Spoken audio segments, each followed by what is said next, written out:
ప్రత్యేక అంశాలకు మనం తీసుకునే ట్రైనింగ్ తరువాత బేసిక్స్పై పడకుండా ఆ ఎఫెక్ట్ని ఎలా కాపాడుకోవాలి? ఏదైనా ప్రదర్శన కోసమో, లేక ఒక పోటీ కోసమో, లేక బృందనాట్యాలు వంటి ప్రత్యేక ప్రదర్శనల కోసం పిల్లలకు ఒక అంశాన్ని నేర్పిస్తాం. అటువంటి సందర్భంలో ఆ అంశాల యొక్క ఎఫెక్ట్ ఖచ్చితంగా బేసిక్స్పై పడుతోంది.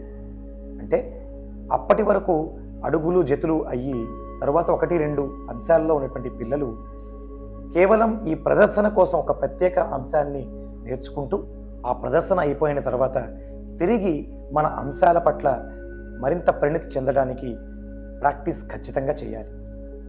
ఒక అంశాన్ని నేర్చుకున్నాం కాబట్టి ఇంకా మనకు వచ్చింది, బేసిక్స్ బాగున్నాయి అనే ఆలోచనకి రాకుండా బేసిక్స్ పైన ఖచ్చితంగా ప్రాక్టీస్ చేయాల్సి ఉంటుంది. రెగ్యులర్ ప్రాక్టీస్ వలన మనం నేర్చుకునే కళ పట్ల పరిణితి వస్తుంది.